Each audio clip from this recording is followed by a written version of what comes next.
Ukraine யுத்தம் முடியணும்னா என்ன பண்ணணும் அப்படின்னா ரொம்ப சிம்பிள் தான். 4 பிராந்தியங்களை எழுதி கொடுக்கணும். நேட்டோல சேர மாட்டேன்னு சொல்லணும். அப்புறம் மானே தேனே பொன் மானே மாதிரி கிரிமியா ரஷ்யாவுக்கு சொந்தம்னு எல்லாரும் ஒத்துக்கணும். ஒத்துக்காட்டி அது ரஷ்யாட்ட தான் இருக்கு. இருந்தாலும் அபிஷியலா எல்லா பேரும் ஒத்துக்கணும். இந்த மாதிரி விவகாரங்கள் தான் ஃபர்ஸ்ட் டேபிள்ல இருக்கும். அப்படி ஃபர்ஸ்ட் டேபிள்ல இருக்கிறதுல கிரிமியாவை பொறுத்தவரை அவங்கள்ட்ட தான் இருக்கு, பிரச்சனை கிடையாது. 4 பிராந்தியங்களை விட்டு கொடுத்து தான் ஆகணும். 80ல இருந்து 99% வரையும் ரஷ்யா கண்ட்ரோல்ல இருக்கு. ஆனா இந்த நேட்டோல சேர்றது மட்டும் அவனுங்கெல்லாம் எப்படி சிரிக்காம பேசுறாங்க அப்படிங்கிறது தான் ரொம்ப சிரமமான ஒரு விஷயம். காரணம் என்ன? உக்ரைனுக்கும் தெரியும் நம்மளை சேர்க்க மாட்டாங்க, ஐரோப்பாவுக்கும் தெரியும் உக்ரைனை நம்ம சேர்க்கவே மாட்டோம் அப்படின்னு. அவனை சேர்ப்போம்டா, உங்க செலவை பூரா நான் பாத்துக்கிறேன், 2% இன்க்ரீஸ் பண்ணு நேட்டோவுக்குன்னு சொல்றேன்ல, அதை கூட நான் சொல்ல மாட்டேன் அப்படின்னு சொன்னா கூட நம்ப மாட்டாங்க. காரணம் இந்த பயலுக அப்படி, உக்ரைன் பயலுக அப்படி இருந்தாலும் அது ஒரு தியரி அப்படின்னு வச்சு இழுத்துக்கிட்டு இருந்தாங்க. இதுதான் பேச்சுவார்த்தை டேபிள்ல இப்ப வரையும் இருக்கிறது. இதுல கூட்டுறது குறைக்கிறது அப்படின்னு சொல்லிதான் பேச்சுவார்த்தை அப்படியே இழுத்துக்கிட்டு இருக்கு. ஆனா வருங்காலங்கள்ல அப்படிலாம் இருக்காதுன்னு தோணுது. காரணம் என்ன அப்படின்னா, இந்த பிராந்தியங்கள் டொனட்ஸ் ஆகட்டும், கெர்சன் ஆகட்டும், லுகான்ஸ், ஜாப்ரோசியா போன்ற பகுதிகளில் யுத்தங்கள் தீவிரமா நடக்குது. ரஷ்ய கைதான் ஓங்குது. இதுல தீவிரம் அப்படின்னு ஒரு 3 மாசத்துக்கு முன்னாடி, அது நல்லா சொல்ல போனா ஒரு 6 மாசத்துக்கு முன்னாடி வரையும் எப்படி இருக்குன்னா, தீவிரம்னா 2 பேருக்குள்ள சண்டை போடுறாங்கன்னு எடுத்துக்கலாம். இப்ப அப்படிலாம் கிடையாது. தீவிரம் ரஷ்யா தான். இந்த பக்கம் தீவிரம் அப்படிங்கிறது 10 லொகேஷன்ல 8 லொகேஷன் தெரிச்சு ஓடுறாங்க. 2 லொகேஷன் மட்டும்தான் ஈடு கொடுத்து நிக்கிறார்கள். ஆனா சப்ளை செயின் இல்லாம நிக்கிறாங்க. எது? உக்ரைன் ராணுவம். அப்பேற்பட்ட ஒரு நிலைமையில தான் உக்ரைன் இப்ப யுத்தத்தை நடத்திக்கிட்டு இருக்கு. இதுலதான் உக்ரைனோட அரசு தலைமை அப்படியே அட்டேங்கப்பா தன்னை போல உண்டா அப்படிங்கிற மாதிரி என்னென்னமோ செய்ய கடைசியில இங்க வீரர்கள் தான் பலியாகிறார்கள். உக்ரைன் நாடு என்னைக்கோ பலியாயிடுச்சு. இந்த ஆளை என்னைக்கு தேர்ந்தெடுத்தாங்களோ அன்னைக்கே அவனுங்க ஜாதகத்தை மாத்தி எழுதிட்டாங்க. அவனுங்களுக்கே தெரியல. இல்லையே இது எங்க ஊர் இல்லையே, இதாண்டா உங்க ஊர், எடுத்துட்டு போகடா அப்படிங்கிற மாதிரி மாறி போச்சு. இப்ப அடுத்த பிரச்சனை கிளம்புது. காரணம் என்ன அப்படின்னா, இப்பதான் எல்லாரும் முழிச்சு பாக்குறாங்க. என்ன நம்ம கிரீன்லாந்து விவகாரத்துல பிஸியா இருந்தோம், அதுக்குள்ள பார்த்தா உக்ரைன்ல இங்க வந்து நிக்கிறாங்க. சரி, உக்ரைன்ல தான் இங்க வந்து நிக்கிறாங்க அப்படின்னா நம்ம ஊர்லயும் ரவுண்டு ஜாஸ்தியா இருக்கப்பா, ரஷ்யா நடமாட்டோம் அப்படின்னு சொல்லி எல்லாரும் பதற ஆரம்பிச்சிட்டாங்க. அதான் இப்ப நம்ம விரிவா பார்க்க போறோம். ஒண்ணு என்ன அப்படின்னா, ஏறக்குறைய 6 செக் போஸ்டுகள், 3 கிராமங்கள் அப்படின்னு கார்கிவ் பகுதிகளில் ரஷ்யாவோட நடமாட்டம் கூடிடுச்சு. ரஷ்யா கைப்பற்றி முன்னேறி போய்கிட்டு இருக்கு. இந்த கார்கிவ் ரீஜன் அப்படிங்கிறது பஃபர் ஜோனுக்கான பேச்சுவார்த்தையில இருக்கக்கூடிய பகுதி. ஆரம்ப காலகட்டத்துல எப்படி இருந்துச்சு அப்படின்னா, அதை நான் அப்படியே விட்டு தரேன் அப்படின்னாங்க. அதுக்கடுத்து ரஷ்யா, ஏலே பஃபர் ஜோன்ல நாங்க முன்னேறி போயிட்டோம்யா, அதுல எதையாச்சும் கொஞ்சத்தை விட்டு தரோம், இருக்கிற கொஞ்சத்தை நாங்க வச்சுக்கிறோம் அப்படிங்கிற பேச்சு இருந்துச்சு. ஆனா இப்ப நிலைமைய பார்த்தா, ரஷ்யா விட்டு குடுக்குறதுக்கு அங்க ஒண்ணுமே இருக்காதாட்டுக்கு. அந்த பஃபர் ஜோனை நாங்களே வச்சுக்கிறோம், ரொம்ப போராடி முன்னேறி வந்துட்டோம், ஓடு அப்படிங்கிற மாதிரி ஆகி போயிடும் நிலைமை. காரணம் என்னன்னா, கார்கிவ்ல தாறுமாறான முன்னேற்றம். செக் போஸ்ட பிடிக்கிறது, கிராமங்களை பிடிக்கிறது அப்படின்னு சல்லுன்னு முன்னேறி போறார்கள்.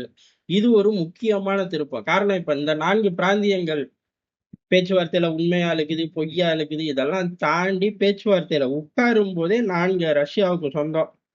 கையெழுத்த போடணும். கிரிமியா, நேட்டோ இதெல்லாம் அந்த கையெழுத்துக்குள்ளேயே வந்துரும். அதுக்கடுத்து பேச்சுவார்த்தை அப்படிங்கிறது ஒண்ணும் கிடையாது. சிம்பிளா யுத்தத்துக்கு அப்புறம் என்னென்ன பண்ணணும் அப்படிங்கிறதும், இந்த பஃபர் ஜோன்ல பேச்சுவார்த்தையில உட்காரும் போது பஃபர் ஜோன்ல இருந்து ராணுவம் விலகிக்கும். அவ்வளவுதான். ரஷ்ய ராணுவமும் விலகிக்கும், உக்ரைன் ராணுவமும் விலகிக்கும். பஃபர் ஜோன்ல எவ்வளவு ரஷ்யா எவ்வளவு உக்ரைனுக்கு அப்படிங்கிறத மட்டும் பிரிச்சுக்கிட்டா போதும்னு இருக்கு.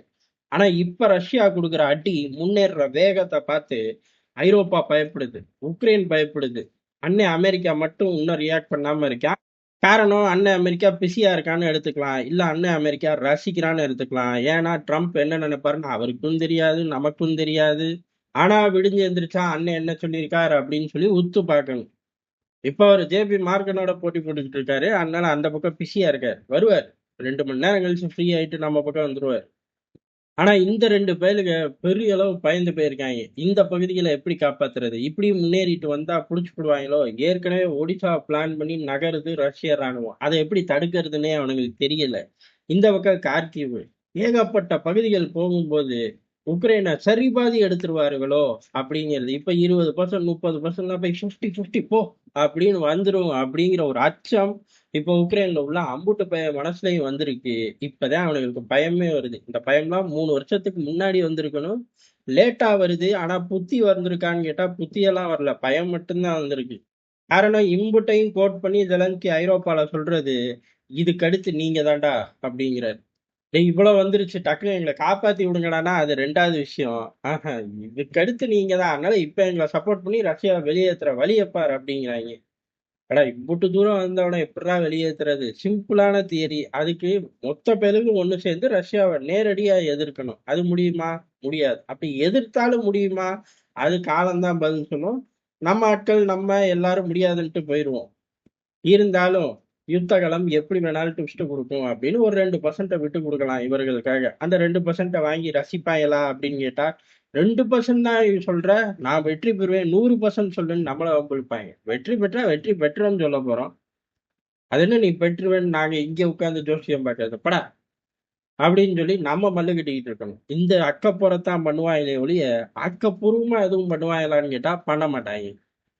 சரி, ஜெலன்ஸ்கிய இப்படி வந்து சொல்றாரே, இவர ஒண்ணு பத்தி விடுவோம், இல்ல கூப்பிட்டு வச்சு பேசுவோம். ஒண்ணும் கிடையாது. காரணம் அங்கேயே பிரச்சனை ஜாஸ்தி ஆகுது. சமீபத்துல ஏகப்பட்ட கைது நடவடிக்கைகள் நடக்குது. உக்ரைனுக்குள்ளேயும் சரி, உக்ரைனுக்குள்ள நெறைய நடக்கிறது தான்.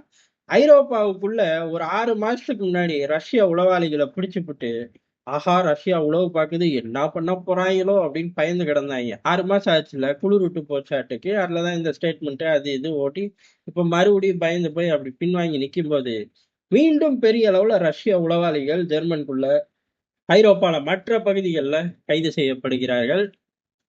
இது ஐரோப்பா முழுக்க பரவலா நடக்குது. இது ரொம்ப எதார்த்தமான விஷயம் அங்க. காரணம் இவங்க அங்க உளவு பார்க்கிறது, அவங்க இங்க உளவு பார்க்கிறதுன்னு என்டையர் ஐரோப்பா முழுக்க உளவாளிகள் சுத்திக்கிட்டே தான் இருப்பாய்ங்க. இல்ல பிரான்ஸ்லாம் ஜெகஜோதியா இருக்கும். அம்புட்டு பேரும் அங்க உட்கார்ந்து ஆப்பரேட் பண்ணுவாய்ங்க ஒரு காலகட்டத்துல. அதனால இது ஒரு பெரிய டீலா அப்படின்னு கேட்டா, பெரிய டீல் சத்தியமா கிடையாது. ஆனா, இப்ப வந்திருக்கிறது கொஞ்சம் பெரிய டீல் தான். காரணம் ஜெர்மன் என்ன சொல்லுது அப்படின்னா, "ஏலே இவனுங்க உளவு பார்க்கறதெல்லாம் இருக்கட்டும். ராணுவத்த உளவு பார்க்குறாய்ங்க, ராணுவ லொகேஷன உளவு பார்க்குறாய்ங்க. இது பூரா ஒண்ணு.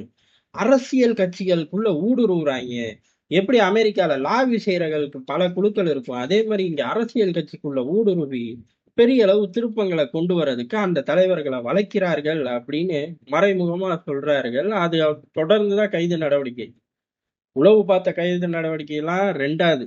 முதல்ல இவர்கள் ஜெர்மன்ல உள்ள அரசு எந்திரம், அரசியல் கட்சிகளுக்குள்ள ஊடுருவுறார்கள்.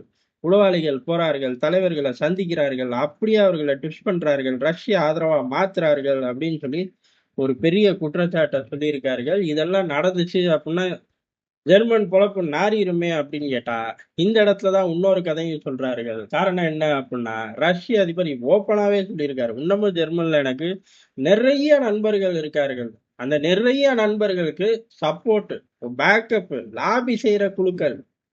இது ஜெர்மன் அரசாங்கத்துக்கு தெரியாதா அப்படின்னு கேட்டா, அம்புட்டு பயலுகளுக்கு தெரியுது. தடுக்க முடியல. காரணம் என்னன்னா, இத பினான்சியல் டிரான்சாக்ஷன மட்டும் கட் பண்ணலாம் அப்படின்னு சொல்லி, ஜென்ரலா புடிக்கக்கூடிய உளவாளிகள் லிஸ்ட்ல இதையும் தட்டி விட்டாய்ங்க. தட்டி விட்டு ரஷ்ய தூதர கூப்பிட்டு இப்ப பேச்சுவார்த்தை ஓடிக்கிட்டு இருக்கு. இவ்வளவு தூரம் தீவிரமாகறப்ப, ஆட்டோமேட்டிக்கா ஐரோப்பா சரண்டர் ஆகுமான்னு கேட்டா, சரண்டர் என்னைக்கோ ஆயிட்டாய்ங்க. அஃபிஷியலா வழிக்கு வரணும். அஃபிஷியலா வழிக்கு வரும்போது 4 பிராந்தியங்களோட 5ன்னு பேசப் போறோமா, இல்ல 6ன்னு பேசப் போறோமான்னு பார்த்துக்கிட்டே இருங்கடா அப்படின்னு சொல்லி நான் சொல்லல. ரஷ்ய டெலகிராம் சேனல்கள்லாம் பொங்கி எழறார்கள். ட்ரம்ப் கிரீன்லாந்து, கனடா அப்படின்னு உள்ளூர் பேங்கர்கள் இந்த மாரி ஒரு ரவுண்ட முடிச்சுட்டு வந்து நிக்கும்போது, "என்னடா இது 4ல தானடா போனேன். என்னடா 6ல கொண்டு வந்து வச்சிருக்கீங்க?" அப்படின்னு அண்ணன் ட்ரம்பே பதறினாலும் ஆச்சரியப்படுறதுக்கு இல்லைங்கிறது தான் எதார்த்தமான உண்மை.